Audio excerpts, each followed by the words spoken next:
As we got closer and closer to the release date of Dragon Ball Sparking Zero, and as we got more trailers, the hope for GT got less and less, to the point even me, being one of the most optimistic people for GT being in the game, more or less lost all hope for the game.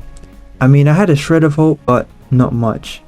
I had pretty much accepted that it was going to be DLC, and then the new trailer got scheduled, and because of them labeling it as a great trailer, people thought that was a reference to GT, great trailer, GT, and I saw that, and I remember posting on Twitter and saying, you guys are just getting your hopes up for disappointment, because now we're just being delulu, you know?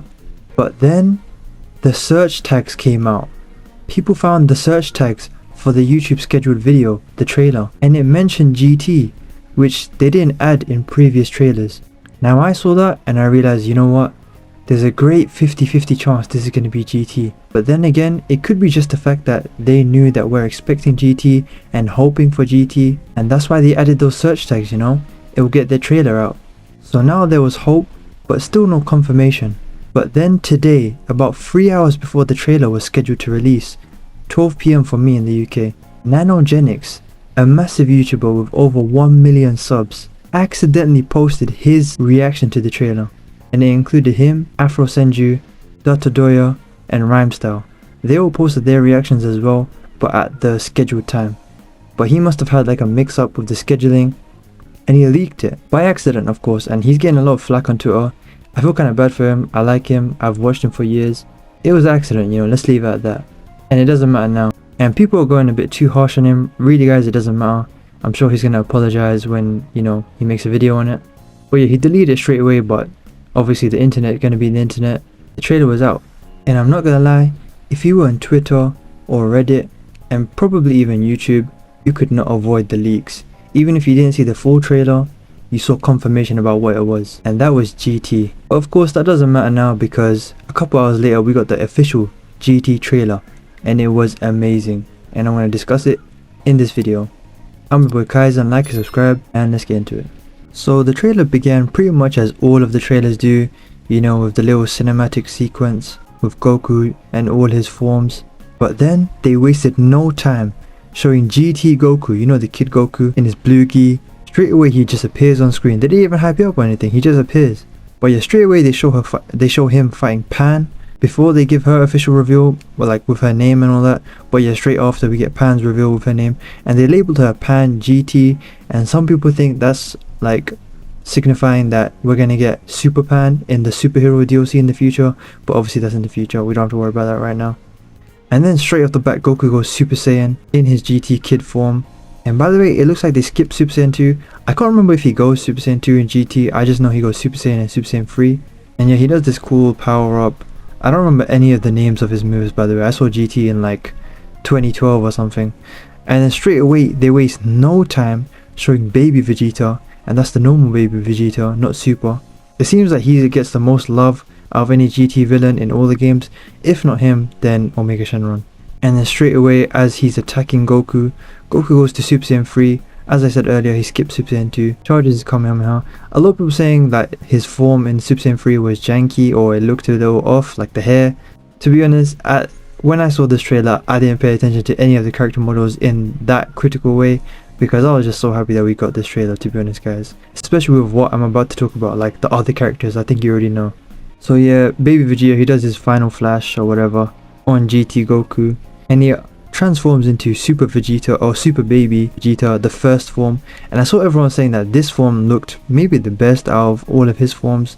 It did look very clean, and we see him beating up on Super Saiyan 3 GT Goku, and then straight away he goes into Super Baby 2 and charges up that form. I forgot what that form is called, something Atom something, I don't know. He's like some kind of scientist. I saw this like well over 10 years ago, and we knew what was coming next as he's beating up on Goku with the transition. Well, actually no, we get Oob next. I was quite surprised that they got Oob, because I really thought that the GT characters we're going to get, it's going to be very like limited, and it was limited because there were some characters that they cut out, which I'll talk about later. But we got Oob, and luckily we got both of his forms. I would have been fine if they just added Majub. Honestly, I never call him Majub, it's just Oob with Boo absorbed or whatever. But yeah, we got Majub, he's really cool. I feel like he always deserved more spotlight. But yeah, his moves look really cool, like the spiral flame thing. And then the blue explosion looked amazing. But of course we know Super Baby Vegeta, he gets the better of him. And then we know what happens next. The screen goes dark and the GOAT finally appears. The one we've all been waiting for, Super Saiyan 4 Goku, arguably the most popular Super Saiyan form. And he wastes no time punching up Super Baby Vegeta. Amazing visuals, amazing dodging that they really showed off. Like that dodging with the zoom looked really cool. And that shot of him like with the point blank attack to Baby Vegeta. And everyone's very happy that they added Great Ape Baby, because not only because he's a cool character and his strongest form, but you know, another giant character in the game is always great. And he charges up his mouth beam and that other dark energy move, atom move, whatever it's called. But we know how that fight goes in GT. Goku had no problem beating him up in Super Saiyan 4, no matter how hard he transformed. So we get that times 10 Kamehameha. And then this is where everyone was a bit, not surprised, but some people were disappointed. But personally at this point, I can't say I was disappointed. I was happy with everything we got. I got more than I asked for.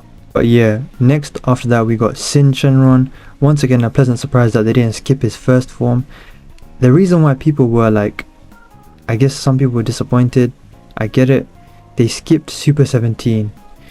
I'm gonna be honest with you, never in all the time that I've been a Dragon Ball fan have I really cared about Super 17.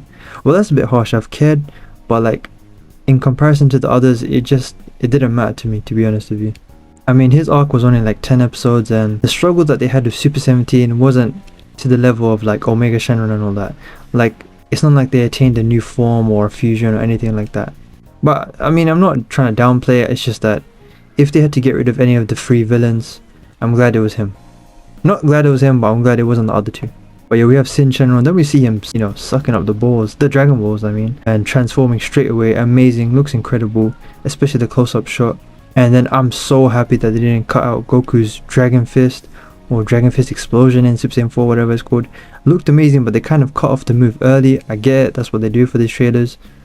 And then we see Omega Shenron just uppercut him into the sky, doing that little spike back move or whatever, and sending him flying. And then we know what happens. Super Saiyan 4 Vegeta comes in and helps Goku. They didn't show his transformation, well, they didn't show any of the Super Saiyan 4 transformation except for, well, they didn't show Goku or Vegeta's transformation, but hopefully when we get the story mode, if the story has these, you know, these arcs, hopefully we get the transformation sequences because they were cool, especially for Goku. But yeah, Super Saiyan 4 Vegeta comes in, he does the final flash. A lot of people were also disappointed we didn't get base Vegeta. Personally, I'd prefer him over Super 17, but I know that's an unpopular opinion. But I just like, you know, the whole tank top and jeans design and the final shine when he's in Super Saiyan 2. Maybe we'll get that as like a costume or something, I don't know. But then again, we won't get his moveset. I just really like the final shine when he's in Super Saiyan 2 in that outfit in GT. But yeah, we see Vegeta throwing hands with Omega Shenron. We know he doesn't win, but you know, he has a cool sequence going back and forth with him. And of course Omega Shenron gets the better of him. But then the screen goes dark and we know what happens next. The face of Budokai Tenkaichi for the last 15 to 20 years. He's finally here, guys. We don't have to keep using him for thumbnails anymore. We don't have to keep using him as a mystery.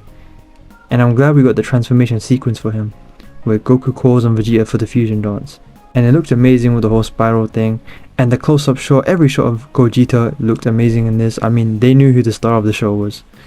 And straight away he's beating up on Omega Shenron. And the moveset seems to be loyal to the anime, you know, with his arms crossed, him not really caring and just kicking him around, every now and then punching him and knocking him away. And Omega Shenron charging up his ultimate attack or whatever with those Dragon Balls, the Dark Dragon Balls, whatever. And then Gogeta using his positive energy or his Big Bang Kamehameha, I guess, the iconic move that we're finally getting in this game. And that close-up shot of Gogeta with the impact frame just looks incredible for some golden aura. And of course we know how it ends. GT Goku with the Spirit Bomb. I'm glad they stayed loyal to it and they didn't just let Gogeta get the final, you know, the final spotlight. And I'm sure this is GT Goku's ultimate, the Spirit Bomb. And that's pretty much where it ends there. And altogether I'm pretty sure we got 15 characters. And you know what that means? It means we have 10 character slots left, guys. Only 10. So I know, like, after all this whole GT stuff, you'd think, oh, we can't underestimate them anymore. Who knows who they can add. But I still think we have to be realistic. With 10 character slots left, there's no chance of movie characters. Not to say they can't add movie characters with 10 slots, but it's because of the fact that there's still characters that they have to add before movie characters. For example, Kaba and Super Saiyan Kaba, Super Saiyan 2, also Destroyer Topo. That's 4 characters right there with 6 remaining. We also don't have Frost yet, and Frost, I'm not gonna lie, he's a bum. I don't care about playing as Frost, but he's in every game. He's like a mainstay character in this era of Dragon Ball. Like, he's gonna get a character slot. I really hope he doesn't get more than one. Hopefully it's just his final form, and then he can power up into his full power form or whatever. We don't care about anything else. But that right there is 5 slots. Now, I don't want to give a full prediction because I think I'll do a separate video on that. But yeah, stay tuned for that. Will we get movie characters? Never say never, that's what I will say. Now, altogether, I would rate that trailer, well, part of me wants to say I give it 11 out of 10 because, let's be honest, we finally got it, you know. It's the one we thought was like a dream at this point. Like, it was to a point where if you said you think we're getting GT characters, people will call you Delulu.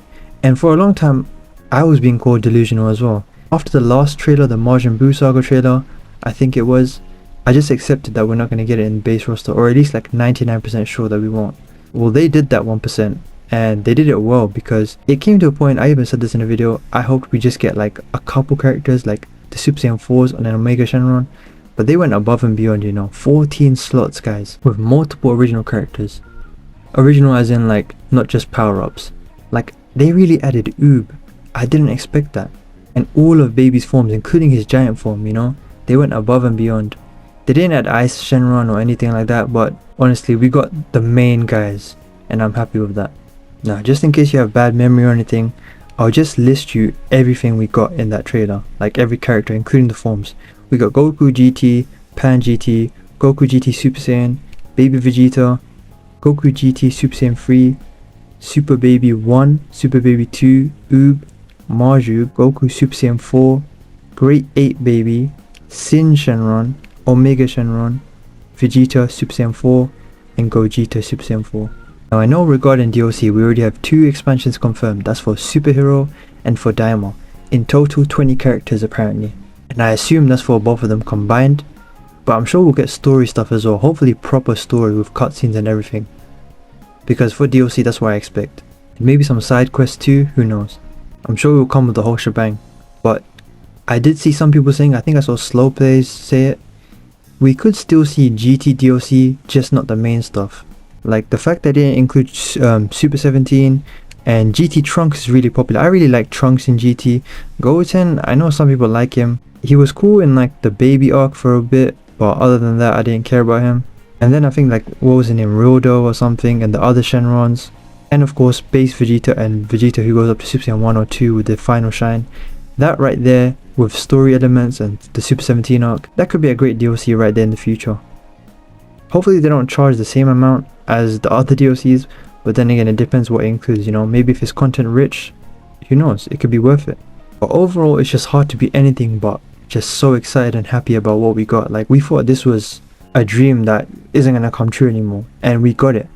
And it's also really wholesome to see like all the OG fans just nostalgic and happy on Twitter and YouTube and everywhere else. And this game already had our money, but now, like, trust me, someone who's been making videos on this, like myself, I get so many comments saying like, if GT isn't in the game, I'm just not buying it. Even if it's DLC, they think that's a scam for a lot. Like, a lot of people say if it's DLC, that's fine, but a lot of people say if it's DLC, like, why am I gonna spend extra money on something that I should get from my initial payment and I don't want DLC? And I kind of understood that, you know. Like, usually I'm against DLC for a lot of games, unless I'm really passionate about it. But it looks like that conversation's dead now, because we're getting it all in one payment. Personally, I'm still disappointed that Superheroes DLC, because I really feel like that should have been in the base game. But then again, looking at everything we're getting, and to be fair, it was the latest movie, even though it's like over 2 years old now, I'm just excited, and you should be too. And if you are excited and want to see more about this and stay updated, you should press that subscribe button down below, because I'm trying to hit 1,000 subs this year, hopefully by next month, you know, in October. And that might be too much, but you can help me for free by pressing that subscribe button down below and joining me on my YouTube journey. And who knows, maybe one day if I'm a big content creator, you can say you're an OG. And I also do videos on Bleach, Rebirth of Souls, and anime games in general. And you can check out some of my videos on screen now. I think you will like them. And also follow my social in the description below, like my Twitter specifically and my Twitch.